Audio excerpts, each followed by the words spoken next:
नमस्कार, आप देख रहे हैं सी न्यूज भारत और मैं हूं आपके साथ पवन शर्मा। सी न्यूज भारत पर वक्त है उत्तर प्रदेश न्यूज बुलेटिन का।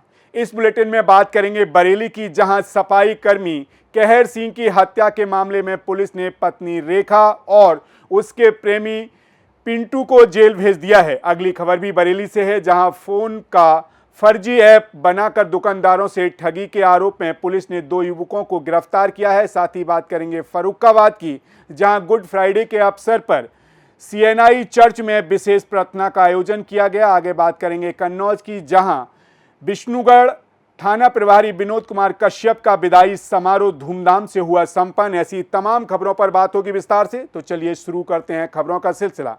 बरेली के फतेहगंज पश्चिमी क्षेत्र में 5 दिन पहले सफाई कर्मी कहर सिंह की हत्या के मामले में पुलिस ने उसकी पत्नी रेखा और पिंटू को गिरफ्तार कर लिया है। बता दें कि 13 अप्रैल को कहर सिंह का शव उसके कमरे में पंखे के कुंडे से लटका हुआ मिला था, लेकिन पोस्टमार्टम रिपोर्ट में गला घोंटकर हत्या किए जाने का खुलासा हो चुका है। पुलिस के मुताबिक रेखा और उसका प्रेमी पिंटू प्रेम संबंध में थे, जिससे कहर सिंह काफी आघात था और कहर सिंह ने इसका विरोध भी किया था। 13 अप्रैल को रेखा ने पिंटू के साथ मिलकर उसे चूहे मारने की दवा दे दी और बाद में गला घोंटने की कोशिश की। हालांकि सवाल यह है कि अगर दोनों ने गला घोंटा तो कमरे का दरवाजा अंदर से कैसे बंद हुआ। फिलहाल पुलिस इस पूरे मामले की जांच पड़ताल कर रही है। एसपी साहब, ये जानना चाहेंगे, फतेहगंज में एक पत्नी ने पति की अपने प्रेमी के साथ हत्या कर दी, क्या मामला था और क्या कार्रवाई?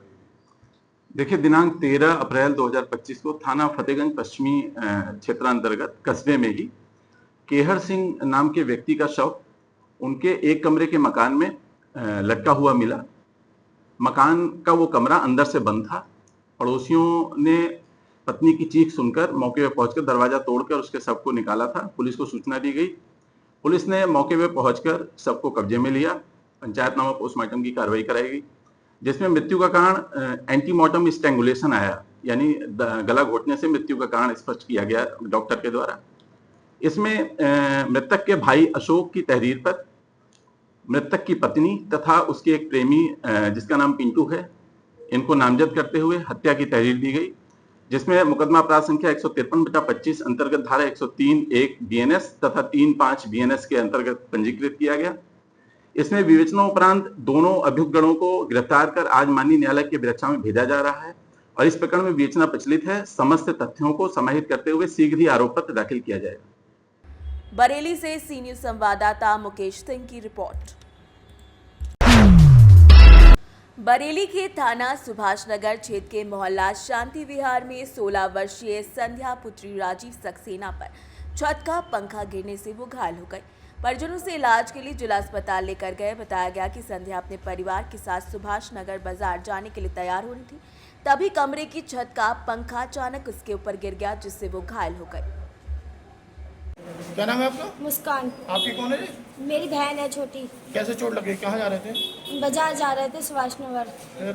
फिर चोट लग गई। मैं तैयार हो रही थी, साड़ी पहन रही थी, ये लेटी थी, तब तक मैं इसकी चोट लग गई। कैसे? पर लेट के पंखा गिर गया, एकदम चलता हुआ पंखा था। कमरे का था? कहाँ का था? कमरे का था। आपके घर में गिरा है? हाँ, आपके घर, हमारे घर में ही। कहाँ चोट लगी? इस कमर में? कहाँ? कूले पे इधर कमर है, इधर ही लगी। बरेली से सी न्यूज संवाददाता मुकेश सिंह की रिपोर्ट। बरेली में फोन पे का फर्जी ऐप बनाकर दुकानदारों से ठगी करने के आरोप में पुलिस ने 2 युवकों चाणक्य नईर उर्फ आदि गुप्ता और समर्थ सिंह उर्फ क्रिस तोमर को गिरफ्तार कर जेल भेज दिया है। पुलिस के मुताबिक 17 अप्रैल को मोहल्ला बाजार जनूबी निवासी संयम प्रियदर्शी की तहरीर पर मुकदमा दर्ज किया गया था। गिरफ्तार आरोपियों ने बताया है कि वो और उनका साथी युवराज सिंह फर्जी फोन पे ऐप चलाते थे, जिसके जरिए दुकानदारों का QR कोड स्कैन कर पैसे ट्रांसफर होने का झांसा भी देते थे, जबकि असल में कोई ट्रांजैक्शन होता ही नहीं था। उन्होंने फतेहगंज पूर्वी में एक मेडिकल दुकान पर ये ठगी की थी, जिसके बाद दुकान मालिक ने रिपोर्ट दर्ज कराई। युवराज सिंह फिलहाल फरार बताया जा रहा है। 2 आरोपी पकड़े गए हैं जो फर्जी ऐप से दुकानदारों को चूना लगाते थे। किस तरह से उन्होंने ऐप बनाया था और किस तरह से पूरा नेट पर चला रहे थे? आज दिनांक 18 अप्रैल 2025 को थाना फतेहगंज पूर्वी द्वारा 2 अभियुक्तों को एक UPI रिलेटेड स्कैम के चलते गिरफ्तार किया गया है। इनके द्वारा फ़ोन पे जैसा दिखने वाला एक हूबहू ऐप तैयार किया गया था, उस ऐप के माध्यम से ये एक्टिंग करते थे कि दुकानदार को पेमेंट किया जा रहा है और उस ऐप में शो भी करते थे कि पेमेंट सक्सेसफुल हो गया है, परंतु दुकानदार को वो पेमेंट कभी भी ट्रांजैक्शन कंप्लीट नहीं हुआ और सक्सेसफुली पेमेंट कभी कंप्लीट नहीं हुआ। तो इनके द्वारा ये स्कैम करीब 30 से 40 दुकानदारों के साथ किया जा चुका है और इस मुकदमे से संबंधित एक मुख्य आरोपी है जिसका नाम सीतू ठाकुर है, उसको भी हम गिरफ्तार करेंगे और उसके घर पे भी दबिश डाली जा रही है। इन दोनों अभियुक्तों के नाम है समर्थ एवं चाणक्य। दोनों को गिरफ्तार करके माननीय न्यायालय के समक्ष पेश करके जेल भेजा जा रहा है। अग्रिम वैधानिक कार्रवाई सुनिश्चित की जाएगी। ऐप किस तरह से इन्होंने बनाया जो पकड़ में नहीं आता था और सामने वालों को मालूम पड़ जाता था कि पेमेंट हो रहा है? कैसे ऐप, कहाँ से जानकारी मिली? ऐप का जो यूज़र इंटरफेस है वो बिल्कुल फ़ोनपे जैसा दिखता है, जो कि एक बहुत ही पॉपुलर यूपीआई पेमेंट ऐप है। बरेली से सी न्यूज़ संवाददाता मुकेश सिंह की रिपोर्ट। बरेली में हजरत शादाना वली रहमतुल्लाह अलैह के उर्स की ताकरीब कुरान की तिलावत से शुरू हुई, जिसमें सलीम रजा ने नात और मनकबत का नजराना पेश किया। मस्जिद में इमाम मौलाना मुशाहिद रजा ने हजरत सैयद बाबा के कुल शरीफ की फातिहा पढ़ी। मुतवल्ली अब्दुल वाजिद खान नूरी ने अमन, भाईचारे और बेरोजगारों को रोजगार के लिए दुआ की। फनकार शाहजेब शाबरी ने अपने कलाम में हजरत शादाना वली की रूहानी शान को बयान किया और उसके दौरान जायरीनों को कुल शरीफ का तुरबुक वितरित किया गया। मीडिया प्रभारी वसी अहमद वारसी और बब्बू मियां ने शासन प्रशासन और खिदमतदारों का धन्यवाद किया। खिदमतदारों की दस्ताबंदी का हौसला बढ़ाया और उसके समापन की घोषणा की गई, जिसमें प्रमुख रूप से अब्दुल सलाम नूरी, बूढ़ा साबरी, हाफिज साबरी समेत कई लोग शामिल रहे। क्या नाम है आपका? मेरा नाम अब्दुल वाजिद खान नूरी है। दरगाह पर क्या प्रोग्राम चल रहा था? द्वारा बंदी हुई। हमारे यहाँ सरकार शैतान वली की 70वें शरीफ का प्रोग्राम हर साल की तरह इस साल भी 15 अप्रैल से शुरू होकर 18 अप्रैल तक चला, जिसमें 17 अप्रैल को सरकार शैताना वली का कुल शरीफ असर मकसद के दरमियान हुआ। 18 तारीख को पीर शाह का कुल शरीफ असर मकसद के दरमियान हुआ और 19 तारीख को सैयद साहब का कुल शरीफ की रस्म 10:10 पर अदा की गई। इसके साथ साथ रोज़ाना हज़ारों की तादाद में ज़ायरीनों का आना जाना लगा रहा। उन्होंने पूरी चादरें पेश की और अपनी मन्नत मांगी। साथ में 5 रोज़ा कोर्स में उन लोगों के लंगर का इंतजाम दरगाह की तरफ से और ठहरने का इंतजाम किया गया था। आज हमने 11:30 बजे उसके समापन की घोषणा कर रहे हैं, जिसमें हम जिला प्रशासन, पुलिस प्रशासन, नगर निगम और सरकार शैताना वली के चाहने वाले, उनके मरीज और मोहल्ले के आसपास के जितने लोग हैं, उन सबका शुक्रिया अदा करते हैं कि उन लोगों ने हमारे इस कोर्स के प्रोग्राम में बढ़ चढ़ कर हिस्सा लिया और ताउन किया। मैं इन सबका शुक्रिया अदा करता हूँ और अल्लाह से दुआ करता हूँ कि अगले साल हम सबको ये दिन फिर नसीब हो। बरेली से सी न्यूज़ संवाददाता मुकेश सिंह की रिपोर्ट। फरुखाबाद के सीएनआई चर्च बड़पुर में गुड फ्राइडे के पवित्र अवसर पर मसीह समाज के लोग बड़ी संख्या में प्रार्थना सभा में शामिल हुए। पादरी मनोज मसीह और देहरादून से आए मुख्य वक्ता पादरी एसके सिंह ने पवित्र बाइबल से 7 वचनों पर प्रकाश डाला और विशेष प्रार्थना की।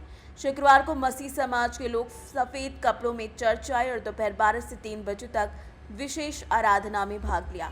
पादरी मनोज मसीह ने प्रार्थना से आराधना की शुरुआत की, जिसमें मसीह गीत भी गाया गया। साथ ही साथ पादरी एसके सिंह ने बाइबल से यीशु के 7 वचनों के बारे में भी बताया। सीएनआई चर्च के यूथ बच्चों ने प्रभु यीशु के बलिदान और यातनाओं का नाट्य रूपांतरण भी पेश किया। कहा जाता है कि गुड फ्राइडे को ईसाई समाज में शोक का दिन माना जाता है और कहा जाता है कि प्रभु यीशु ने जनता के पापों के लिए खुद को बलिदान दे दिया। गुड फ्राइडे है, आज के दिन आप जीसस बने हो, क्या एक्ट करा है, क्या मैसेज दे रहे हो? हम लोग नहीं कहते हैं, खुदा बाप जो हम दुनिया में थे, उन्होंने हम लोग के पापों की क्षमा के लिए उन्होंने क्रूस का बलिदान दिया था, तो उसी को हम लोग ने किया हुआ। फरुखाबाद से सी न्यूज़ संवाददाता आदेश की रिपोर्ट। विशुनगढ़ में थाना प्रभारी विनोद कुमार कश्यप का विदाई समारोह शुक्रवार को धूमधाम के साथ आयोजित किया गया, जिसमें क्षेत्र के गणमान्य लोग, पुलिसकर्मी और नागरिक शामिल हुए। समारोह की शुरुआत स्वागत गीत और पुष्प गुच्छ भेंट कर की गई और कश्यप को शॉल ओढ़ाकर स्मृति चिन्ह और पुष्प वर्षा के साथ सम्मानित किया गया। कश्यप ने अपने संबोधन में क्षेत्र की जनता और पुलिसकर्मियों के सहयोग के लिए धन्यवाद दिया और अपने कार्यक्रम के दौरान अपराध नियंत्रण, शांति व्यवस्था और जनसंपर्क में किए गए कार्यों को याद किया गया। समारोह का समापन सामूहिक भोज के साथ हुआ, जिसमें सभी ने मिलकर यादगार पल साझा किए। कन्नौज के विशुनगढ़ से सी न्यूज संवाददाता महेश गौर पप्पू की रिपोर्ट। मेरठ के अहमदनगर में शुक्रवार देर शाम आई धूल भरी आंधी और तेज बारिश के कारण एक मकान की छत गिर गई, जिससे मलबे में महिला और बच्चे दब गए। हादसे में रुखसार पत्नी इंतखाब और उनकी 10 महीने की बच्ची मायरा की मौत हो गई, जबकि एक अन्य व्यक्ति कादिर की हालत गंभीर है। कच्चे मकान की छत एक ही पिलर पर बनी थी, जो आंधी और बारिश के कारण गिर गई। घटना के बाद राहत कार्य में बड़ी मशक्कत से मलबे में दबे लोगों को बाहर निकाला गया और अस्पताल भेजा गया। मेरठ से सी न्यूज संवाददाता हाजी आमिर की रिपोर्ट।